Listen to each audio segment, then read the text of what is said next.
I met Kathy at my youngest cousin's birthday party when she was 18 and I was 21. Back then, we didn't have much of a relationship beyond casual acquaintances. I'd see her from time to time when I visited my cousin. After that, life took us in different directions. I headed to university to complete my graduate degree. Our paths crossed again in 2020. By then, she had finished high school and I had completed college. We exchanged contact information and started talking. To my surprise, I discovered that we lived in the same neighborhood as her parents. She had moved back home after losing her job due to the pandemic. The pandemic brought us closer together. We spent a lot of time together, had deeper conversations, and shared our past relationship stories. She told me about her ex, who had dumped her before traveling to Europe. I too opened up about my past heartbreaks, and we consoled each other. Our friendship grew, and we visited each other's homes, even meeting each other's families. In August 2020, I decided to take a chance and expressed my feelings for her. She accepted, and we started a romantic relationship. However, a few months into the relationship, I became aware that she was still in touch with her ex, and I didn't like it. I sat her down and had a serious conversation about her ongoing communication with her ex. I expressed my concerns, telling her that it wasn't healthy for our relationship. I pointed out that I didn't maintain contact with my ex, and I expected the same from her. To my relief, she agreed with me and promised to do better. In December 2020, while attempting to fix an issue with my phone, a message from my girlfriend's ex popped up on the screen. I know it wasn't right, but my curiosity got the better of me, and I couldn't resist the urge to read their chat. What I discovered left me stunned and utterly confused. In that message exchange, my girlfriend had been asking her ex if he still had a place for her in his life. She even went as far as telling him that she was single and waiting to be loved. To the best of my knowledge, she had seemed committed to our relationship, so this revelation hit me like a ton of bricks. I knew I couldn't just sweep this discovery under the rug, so I decided to confront her about the message. To her credit, she didn't try to deny or evade the issue. Instead, she apologized and accepted her mistake. She reassured me that she would make amends and promised to do better. Despite the trust issues that arose from this situation, I loved her, so I forgave her, and we continued with the relationship. I wanted her to attend the same school where I was doing my graduate studies so that we could spend more time together. However, her SAT scores were not up to par for the school we had in mind. She took the SAT again, and her scores remained too low. In a determined effort to help her, I dedicated countless hours to tutoring her, and eventually, after her third try, she managed to increase her score enough to meet the admission requirements. She eventually got into the same school where I was pursuing my graduate studies, and everything between us seemed to be going well.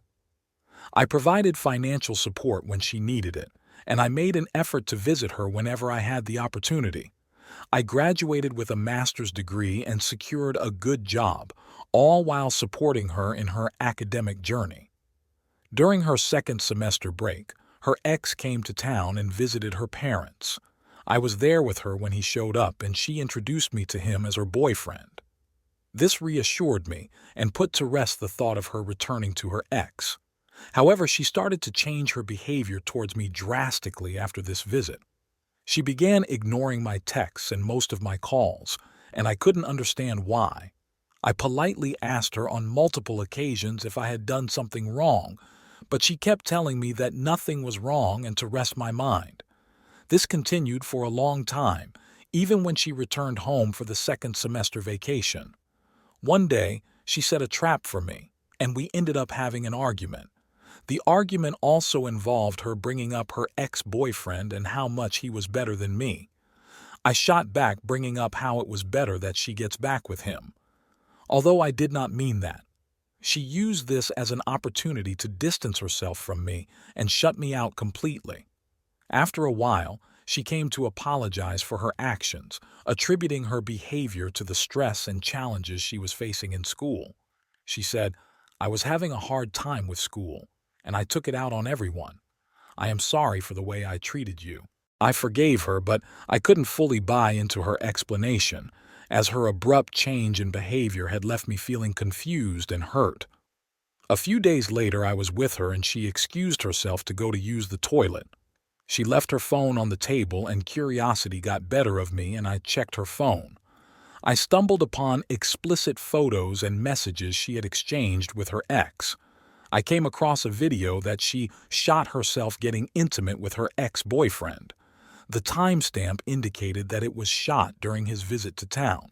It became clear that she was completely involved with him, which explained her sudden withdrawal from our relationship. From the messages, I also uncovered that her ex was actually getting married to another girl. They even discussed me in their conversations, at times making hurtful comments about me. They discussed how stupid I am and how I blindly loved her. Despite the immense pain and betrayal I felt, I made the difficult choice not to end our relationship because I believed she genuinely regretted her actions and had changed. In an effort to salvage our relationship, I went to great lengths to be the ideal boyfriend, striving to make her happy in every possible way, even going as far as buying her things without her having to ask. For a time, things seemed to improve, and we enjoyed a few months of relative stability. However, recently, she began to distance herself from me once more. When I asked her about the change in her behavior, she insisted that nothing was wrong. Unable to shake the feeling that something was amiss, I delved into her phone once again, only to discover that she was still in contact with her ex. He had plans to visit and be intimate with her before his wedding, even suggesting a trip to another state for their rendezvous. It's perplexing that my girlfriend doesn't seem to see that her ex is merely using her to satisfy his immediate needs. It's difficult to understand how she could be comfortable sleeping with someone who doesn't consider her worthy of marriage, especially when this person is getting married to another woman. I had kept records of screenshots and video evidence in my iCloud, knowing that nobody would believe me when I shared my story of her infidelity.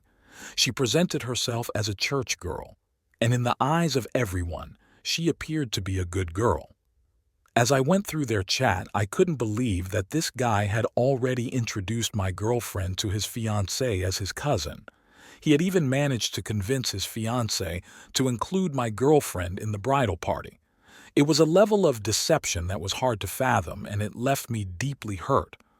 I couldn't wrap my head around how the woman I had wanted to marry could engage in such deceit. At this point, I was torn between seeking revenge and simply moving on. One part of me wanted to involve the bride's family and share my evidence with them. However, I worried that it might lead to the cancellation of the wedding, and the innocent fiancé didn't deserve to go through such drama. As for my girlfriend, I no longer wanted her in my life, and I didn't care about her fate. I discussed the situation with a friend one evening over a drink. At first, I hadn't wanted to share the story, but it weighed so heavily on my mind that I couldn't keep it to myself. My friend was even more upset about the situation than I was. He advised me not to break up with my girlfriend just yet and suggested a plan. His idea was to wait until the eve of the wedding to break up with my girlfriend and expose the truth to the fiancé as well. This way, both of them would feel the impact and pain of the deception they had caused me. Now, I too was adamant that exposing the deception on the eve of the wedding was the right course of action, emphasizing that allowing the innocent bride to marry someone who didn't deserve her would be a greater injustice. He convinced me that it would make them feel the impact of their actions and deter them from causing further harm. At the bar, I showed my friend all the evidence I had collected of my girlfriend's cheating, and he recorded most of the information. I didn't know what he planned to do with it at the time, thinking we were merely venting our frustration while inebriated. However, I underestimated my friend's commitment to the idea. After the conversation with my friend, I was motivated to take action. I called my girlfriend when I got home. She arrived and I asked to sit down and I told her that I want to break up with her. She started crying and asked me what was wrong. I told her that I no longer loved her and wanted a break. I kept looking at her and asked her to leave my house as we are done. To my surprise, she did not protest or discuss any further and just gathered her belongings and left. I guess she was happy with our breakup. I couldn't bear the thought of her lingering around me for another month, so I didn't want to wait for an elaborate revenge against her and her ex, as my friend had suggested. On the eve of the wedding, my friend printed copies of all the evidence I had given him. Instead of emailing it or sending it by mail to the bride's house, he went face to face and hand delivered it to the bride and her father. As you can imagine, this revelation caused the wedding to be canceled. Many guests and family members who had traveled out of state for the wedding were left in shock. I even got to know that the to-be groom was thrashed by the bride's family members. The wedding, which was meant to be a grand celebration, turned into a catastrophe. My friend even went a step further and sent the explicit photos to embarrass my ex-girlfriend's father. My ex-girlfriend's father was an Orthodox Christian, and once he saw the pictures, he lost his mind. He threw his daughter out of the house and cut all ties with her. My friend later narrated me what he saw, and he seemed to take great pleasure in recounting the events to me. I had mixed feelings about the situation, but in the end, it seemed like they received some form of retribution for their actions. I now have a good job and I moved to a different city. I now don't engage in romantic relationships. I'm still hesitant to get into a serious relationship as I do not want to hurt myself again. Till then, I guess I'll stay single.